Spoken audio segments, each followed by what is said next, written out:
Since the outbreak of the pandemic, economies around the world have faced numerous challenges, and the United States is no exception. During the pandemic, many Americans relied on government subsidies to maintain a comfortable standard of living. Others took advantage of the opportunity to work from home, earning high salaries while enjoying greater convenience. This pattern was not unique to the US. Citizens of most developed countries managed to endure the crisis with significant government support. These measures helped them navigate the worst economic downturn in 2 decades. However, there's no such thing as a free lunch. Post-pandemic, economic growth in many developed nations has slowed considerably, with some, like Germany, even experiencing negative growth. Yet, one notable exception among these countries is the United States. Far from being dragged down by the pandemic, the US economy has demonstrated remarkable resilience. Its nominal GDP has surged, widening the gap between the US and other major economies, such as China.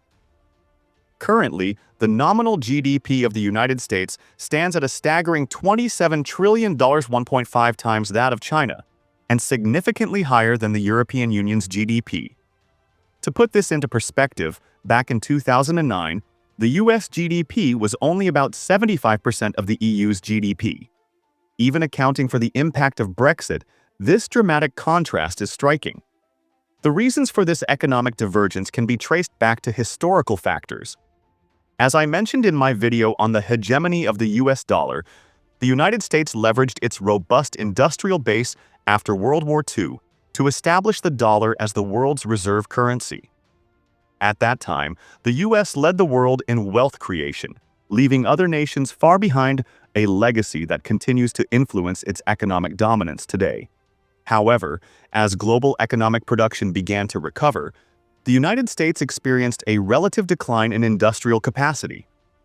This decline became especially pronounced after Japan's rise as an industrial powerhouse, which dealt a severe blow to American manufacturing.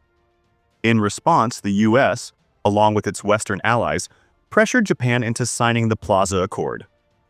Once Japan was subdued economically, the United States regained its leadership in productivity, this time by spearheading the Internet revolution during the Clinton presidency. Ironically, it was also during the Clinton era that the United States began a significant process of deindustrialization. The country's GDP structure underwent a dramatic shift, with the manufacturing sector rapidly shrinking. While the US economy remained enormous, it increasingly relied on speculative and bubble-driven growth. The GDP grew larger, but much of this growth was fueled by financial manipulation rather than industrial productivity. The United States began exploiting other countries' labor and resources by manipulating the US dollar's exchange rate. It exported financial crises twice in 1997 and 2008, causing widespread economic disruption. Additionally, through actions like supporting the Arab Spring, the US weakened Europe and neutralized the euro as a potential challenger to the dollar's dominance. Meanwhile, China sought to align itself with the United States and joined the World Trade Organization, WTO, in December 2001. This move allowed China to leverage the industrial base and human resources it had been building since its economic reforms. After joining the WTO, China rapidly established itself as the world's factory, and within a little over a decade, its industrial output equaled that of major industrialized nations like the United States, Japan, and Germany combined. By the time Donald Trump assumed office in 2016, American industry had been in decline for over 2 decades. In an attempt to address this, Trump initiated a trade war, but he underestimated China's economic resilience and capacity. His presidency was further derailed by the outbreak of the COVID-19 pandemic, which ultimately contributed to his electoral defeat by Joe Biden. The Biden administration has also been unable to revitalize the US manufacturing sector. Instead, it has continued to rely on manipulating the US dollar exchange rate to extract wealth from other countries. The process is straightforward. The US attracts dollars back to its economy through high interest rates, which trigger financial crises in other nations. When the value of foreign assets plummets, the United States steps in to purchase them at bargain prices. To sustain these high interest rates, the US prints money and issues more treasury bonds. For Americans, the dollar is essentially just paper, And as long as the United States maintains global hegemony and the dollar remains the world's reserve currency, this strategy persists. Regardless of economic turmoil in other countries, the US can find ways to maintain its prosperity. This dynamic means global wealth does not significantly increase, but the US prints more money, allowing Americans to consume more goods and services and generate higher GDP figures. For example, ordering a takeaway in China costs about 20 yuan, less than $3, while in the US, a similar service may cost $30 or more. The same economic activity generates a US GDP figure roughly 10 times that of China. Yet Americans can afford it because they have more money at their disposal. During the pandemic, many Americans stopped working for years or shifted to remote work, often only 3 to 4 days a week. In contrast, the Chinese workforce frequently endured long hours of overtime.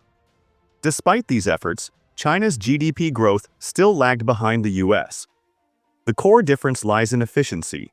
Americans generate GDP through financial mechanisms like printing money, while the Chinese rely on hard labor. This difference is fundamental. However, this strategy is not without consequences. Many countries are growing increasingly weary of being financially exploited by the US and are actively exploring alternatives to the dollar. For example, the BRICS nations, except for India, are pursuing non-dollar payment systems. While India has been cautious, only verbally opposing de-dollarization, it still uses rupees for transactions like purchasing Russian oil and gas. Similarly, Middle Eastern nations, such as Saudi Arabia, are beginning to recognize that their US-based assets will continue to shrink and be devalued. Meanwhile, within the US, most newly printed money ends up concentrated in the hands of the military-industrial complex, Wall Street, and Silicon Valley elites. These groups fuel speculative bubbles in areas like blockchain, the metaverse, and generative AI, driving their asset values to soar at a rapid pace. While this benefits a select few, it underscores the growing inequalities and risks inherent in this approach. However, the income growth rate of the average American middle class has lagged far behind the rate of inflation. As a result, their purchasing power has steadily declined.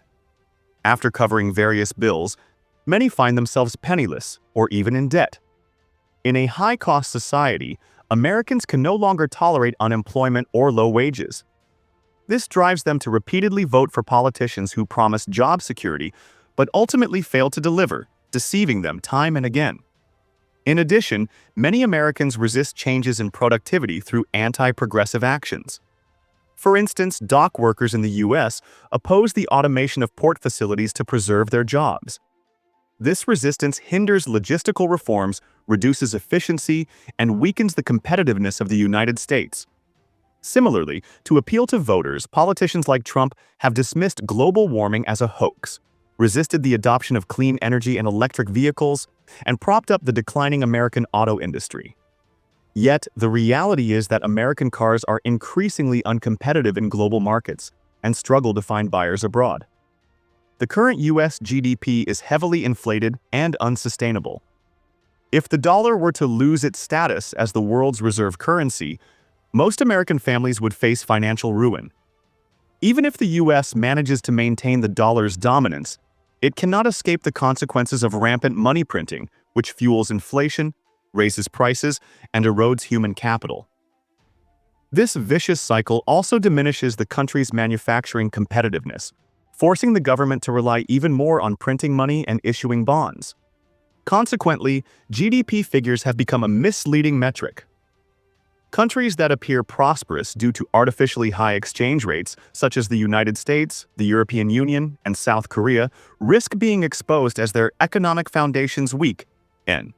In contrast, nations that have recognized these issues early and focused on practical productivity improvements, such as China, Southeast Asia, Mexico, and Japan, are better positioned to secure genuine and lasting economic benefits. Thanks for tuning in to today's video.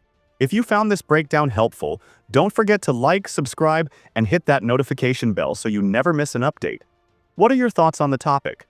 Drop a comment below. We'd love to hear your perspective. And if you're interested in diving deeper into similar topics, check out our other videos right here on screen. Until next time, stay informed and stay curious. See you in the next video.